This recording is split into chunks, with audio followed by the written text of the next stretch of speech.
Hi, everyone. Welcome to week 6. Today, we're going to be talking about gender mainstreaming and feminism.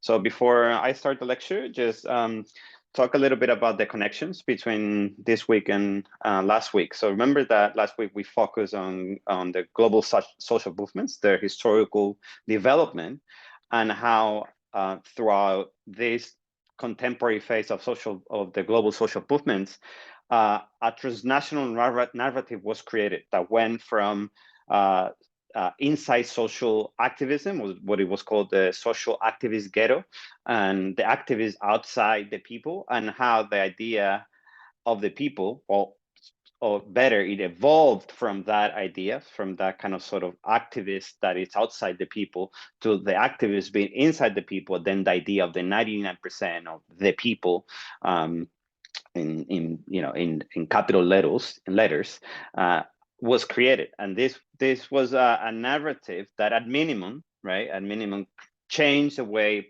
politics were thought, especially after the global financial crisis. So today we're going to focus on another way of thinking politics in a transnational context, and that way is feminism. And feminism in relation to this idea of gender mainstreaming.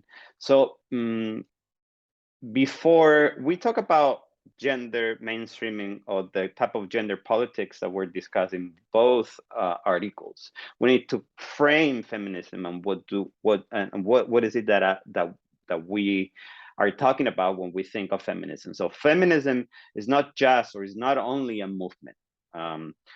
And especially if you think about from the point of view of social movement theories, who have thought of feminism around this idea of resource mobilization. So the capacity in different contexts and moments of history to mobilize resources in order to create a political momentum. And or sometimes, because both could be they're not necessarily together, but are in conjunction, could be done in conjunction or in parallel. This idea of political advocacy or political campaigning, which has this more institutional bent. So you're actually want to explore these ideas, you can look up Jennifer Somerville's articles on social movement theory and feminism, that it's right here. So it's also, when we think of feminism, we tend to also think about this set of our aspirational policies, right? Gender equity, solving the pay gap, so on and so forth, right? But it's not just a set of aspirational policies that will actually fall into the idea of political campaigning, for instance. So it's not just that.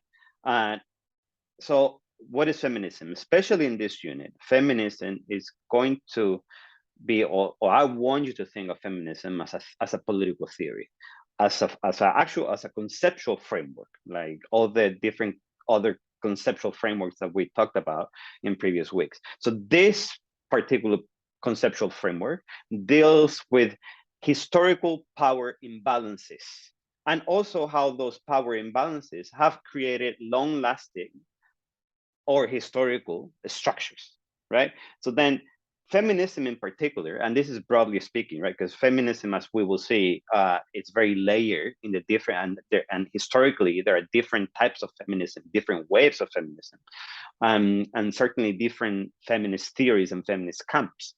So broadly speaking, feminism really looks at this particular power imbalance that has to do with patriarchy, so, patriarchal structure, right? And these patriarchal structures are forms of power in the sense of governments, institutions. So the powers that are wielded within a government or with an institution that can implement the power from the top down. So it's a top-down institutional power, and knowledge. This power and knowledge tandem. And knowledge is more invisible in the sense that it's organically spread across society. So it's cultural and it's social.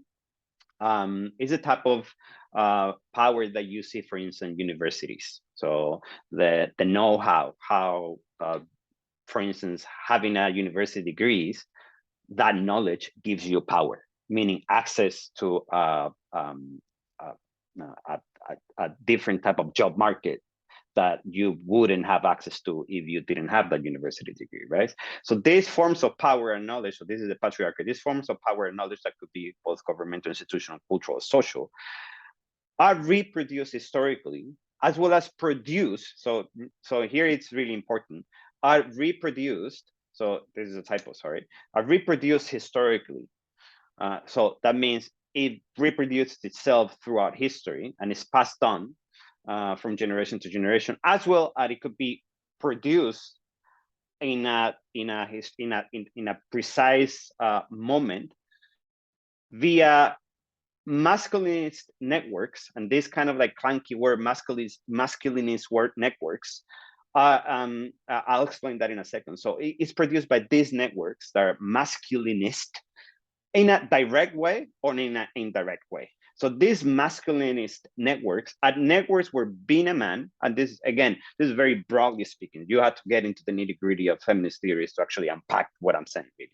So networks where being a man is an advantage to maintain power, right? That is what a masculinist network is. And this advantage could be very explicit, as traditionally CEOs are, men, white men, or heads of states are men, so like in parliaments, the banking system.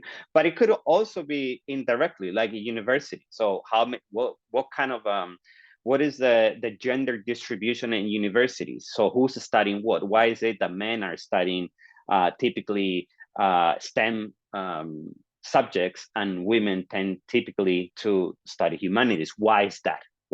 How can we look at that? The film industry, that's another one, right? The different roles within films, for instance. So it's explicit and implicit, directly or indirectly. These networks produce this type of like knowledge and power that maintain this power structures. Yeah. So one of my favorite theorists is Sarah Ahmed. She's actually she's Australian. She's an Australian theorist, and she thinks of feminist theory as location. So I want you to actually listen to her and pay attention to what she is talking about when she thinks of feminism.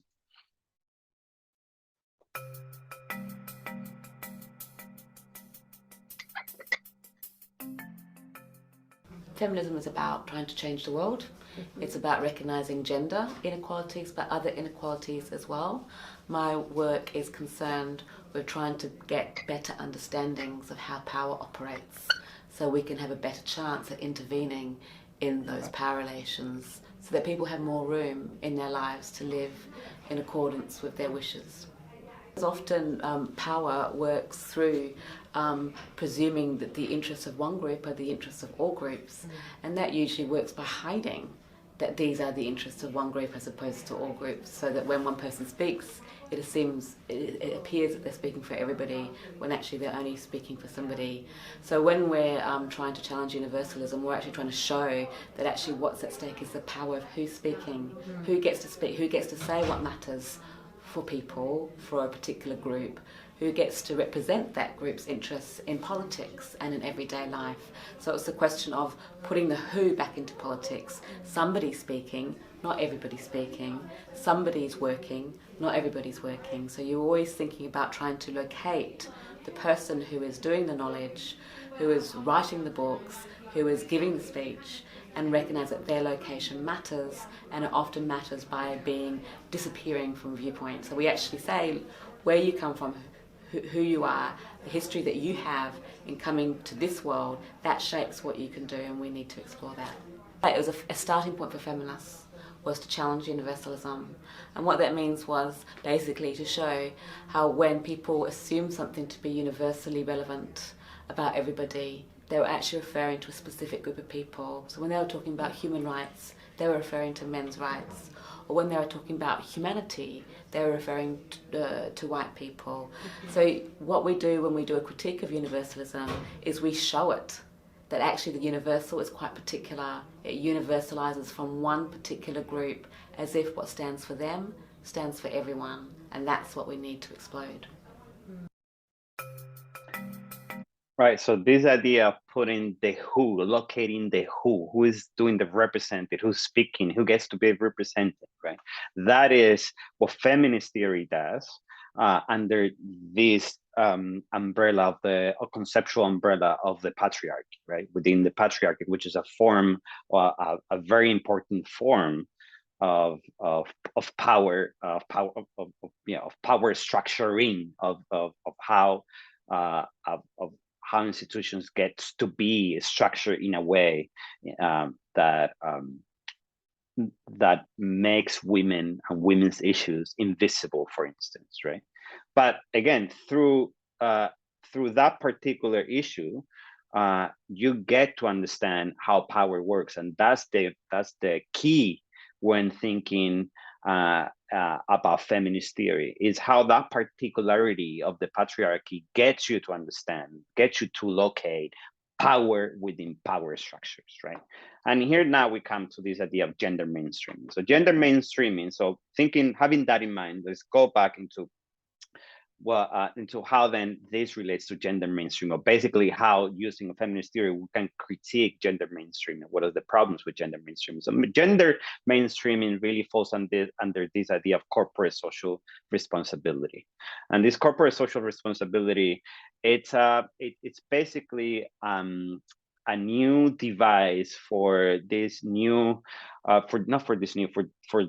for companies, all companies that are trying to rebrand themselves, especially after the GFC, and where there is a new political climate that requires new political etiquettes, right? Social change is part of that new etiquette, right? That's why I told you last week that at least at minimum, these different social movements after the GFC changed the way we think about politics. So this is one of the consequences, right? CSR is one of those consequences. It's an adaptation, if you will. So it's also a form of consultancy. If you think about CSR and think about especially gender mainstreaming within CSR, it's the McKinsey's of the world, these consultancies that thinks about diversity, diversity within different institutions, right?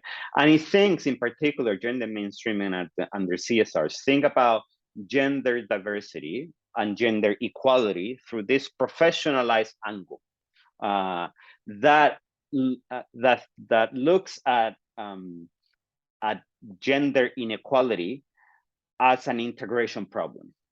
So when it's implementing gender diversity, it looks at it as a way of reforming the problem of gender, with the women problem, with in order to make it fit into these hierarchical vertical structures of the corporation or the different institutional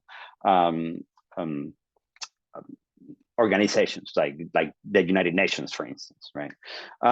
So again, as opposed to feminism, this gender mainstreaming is not really looking at structures outside the corporation or the institution, or at least is not looking at them directly or primarily. It's always in the background, right?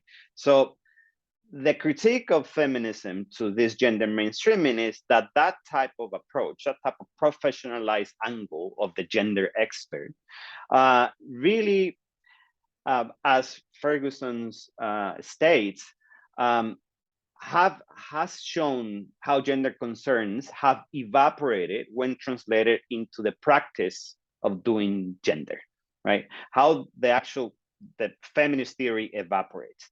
And that is sort of at best. Then at worst, feminist theorists have talked about gender professionalizing tools as a way of blocking actual change by being, and then here I quote, complicit in entrenching and embedding neoliberal agenda. Again, the idea of the buzzword neoliberal comes up again because it's sort of important. So think about last week and when we were talking about neoliberalism. So this idea, right? So it's really complicit. It's basically, it's a form of window dressing, of whitewashing the problems within these corporations, or the problem within these institutions, even like the UN, for instance. So an example of that is the idea of leaning feminism. And if you don't know about that's sort of like a egregious example of this sort of CSR and gender mainstreaming. And leaning feminism was sort of a buzzword that came around via Sheryl Sandberg, who was the CEO of Facebook, and really it's conceptualized under the trope of the girl boss, of the of climbing the corporate ladder and being forward on what you want, what you need, asking for for improvements of your individual economic situations as a woman, right? Of being an advocate for yourself. And the whole leaning, it's a metaphor of what this girl boss type of feminism should do, which is when you are it's sort of the image of being in the meeting room with of a business organization, for instance, and leaning in to speak and to actually talk and not let other men usually hog the turn of speak, right? So yeah, that's what it is, right? So in here we're gonna see how really with Nancy Fraser talks a little bit about that, and we're gonna hear her talking about this kind of critiques. So Nancy Fraser is one of the kind of main thinkers of feminism and neoliberalism. Yeah. Yeah. Yeah.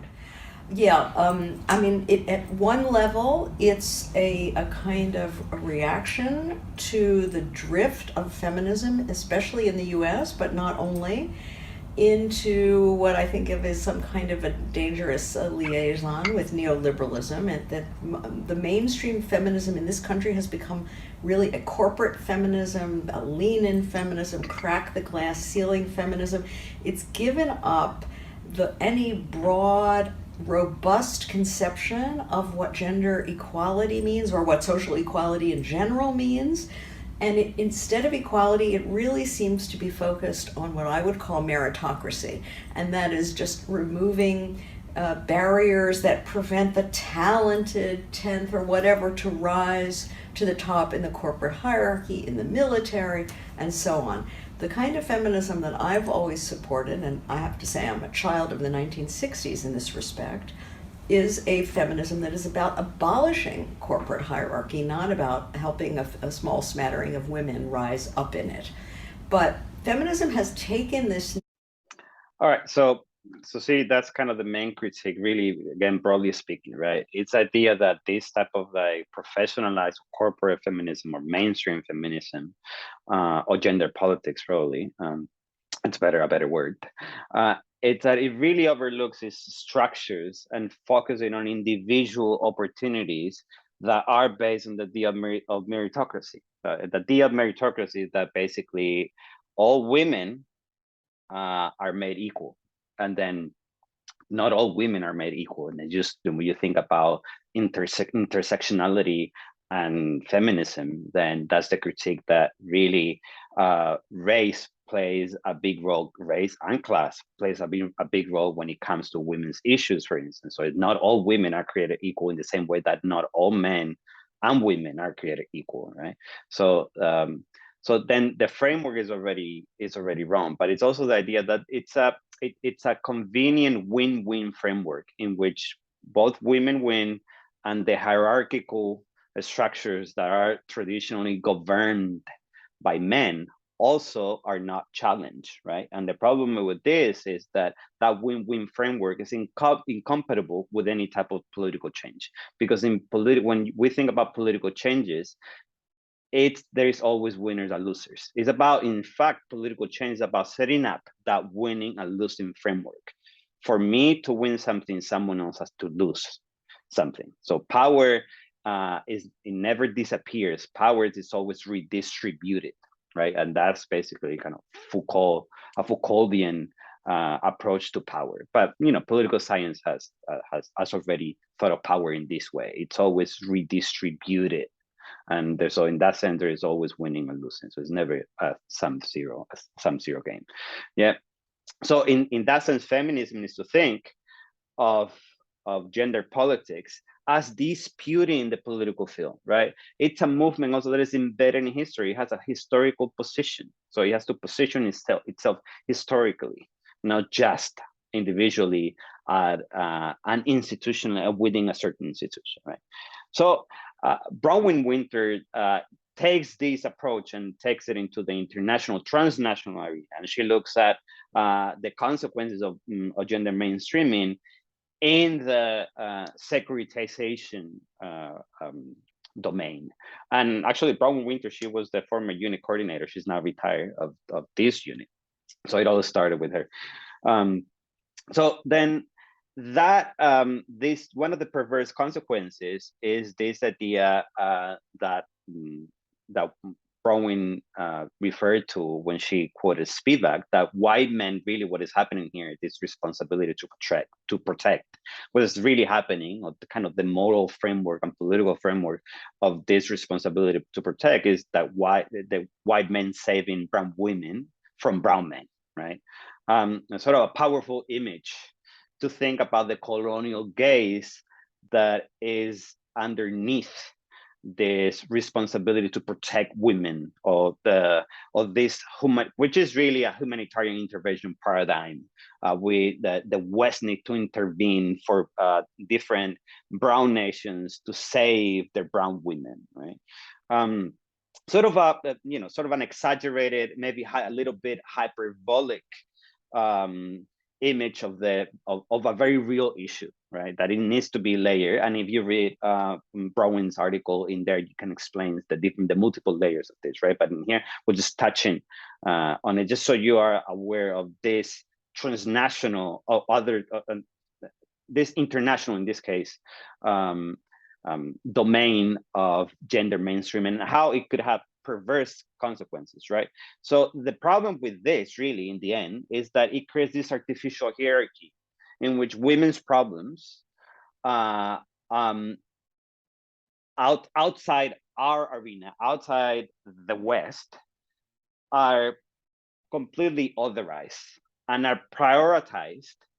And by doing that prioritization, women's problem in our own domain in the West are dismissed, indirectly dismissed, because you have a priority, right? A different, and then you have this artificial hierarchy. Their problem is more important than our problems, right? And in here, one of the phrases that, one of the sentences that are really important in this paragraph is, in that way, women feel safe, and that within the domain of the West, they feel that they've been looked after. They don't have to have any fear, right? At least not from our government, right? We are told things are on the mend because we the West have intervened elsewhere, so you don't have to worry about it. Not about them, and then not about us, right? And that is the problem that you think about Scott Morrison's words during the Women's March. That was the framework that he was using, right? And I'm just going to play a minute of, so you just a refresher of what actually happened, right? But it's the same framework of this kind of imperial savior of that saves brown women from brown men. Yeah. A media-shy Minister for Women. Minister, do you concede it was a bad look to not attend the Women's March yesterday? Marise Payne isn't fond of the spotlight. We have offered a meeting with the Prime Minister and myself to the organisers of the march, and that offer stands. But there's no avoiding this rising tide of fury for her or her leader. If we look at political history, we have seen Prime Ministers of both persuasions go out and face the music. And I would have thought that the Minister for Women could have walked out the door and seen thousands of women. Angry, tired and frustrated, they marched outside the People's House. Inside, the Prime Minister offered this observation. Not far from here, such marches, even now, are being met with bullets. leaving some almost lost for words. I was quite stunned, actually, but it was a poor choice of words. His colleagues left to clean up the damage. The observation about the opportunity to protest peacefully and safely in Australia. Yeah, right. So again, the same framework, right? Like there is other women that are actually suffering more than you. So you need to be really the undertone of that kind of framework is that you need to be you need to feel lucky that you're here when you don't have those problems, because those are real problems, and your problems are first world problems, right? The division between first world and third world, right? So to sum up, really, and this is again using little snippets of feminist theory and some of these examples. My intention is not so much to focus on those particularities, especially when it comes to examples, but to make you think about feminism through feminism as a conceptual framework, to make you use feminism as a lens. And in this lens, you really need to start thinking that when it comes to the political field, not everything counts. When we're talking about political discourses, not every little bit counts. That type of discourse, feminism wants to do away with, right? And this is really best understood if you change the frame of reference, because when it comes to women's issues or to social movements, if everything counts, that would be very different when it comes to party politics, right? Because in party politics, not everything counts, and only winning counts. You think about how you implement change in party politics is to actually winning access to the government. It is having government power that you can implement your change, your agenda, and your policies, and sometimes not even so. But that's why it's so important to win, and not everything counts. So only winning counts, really. So that kind of that is the type of reference that you need to have when thinking about gender issues, right? And an example here that just so you know that not everything counts, that it really falls under this corporate social responsibility, has to do with precisely climate change, right? And an example that, if you want to know more about it, see this conversation between Andrea's mom and Nancy Fraser, and how not everything counts. In fact, when just a little bit counts, it could be detrimental to the cause. Is this idea that Total Energies during the COP26 in Glasgow committed to net zero by 2030, and at the same time they were lobbying the EU Parliament to drill in the Arctic Ocean, which will release a huge amount of CO2 and will be absolutely detrimental to their very commitment. Yeah. So to know the details of that, so that's a way of saying, oh, we committed, so that little bit counts, but at the same time we're drilling for oil in the Arctic, right? So that commitment doesn't really count. So not everything counts, right? So really, feminism looks at that with that framework. Feminism, if you think about it, it's really about the politics of caring. So it lives about the idea of that everything counts, and puts in the idea of caring, or the politics of caring. When you care about something, the image that that comes to mind is the idea that it's much more forceful. It's much more black and white. You either care, you don't care, and at least you have to show the caring, right? So that politics leaves out the sort of win-win framework, the everything counts framework, and puts in the idea of caring. So who's doing the caring? Who cares? What do we and we do not care for, right? Who's cared for, right? And I'll finish with precisely Sarah Ahmed in a book, The Promise of Happiness, which I do invite you to have a look at it. And it's in this library, which is an amazing book. And she talks about caring in the following way. Becoming caring is not about becoming good or nice, right? So it's not an individual thing. It's not about an individual. To care is about letting an object go, but holding onto an object by letting oneself go, right? It's about a politics of solidarity, giving oneself over to something that is not one's own, right? And this sums up kind of the most general, most conceptual framework of feminist theory, right? All right, so I want you to discuss these questions here, and that's all for me by now.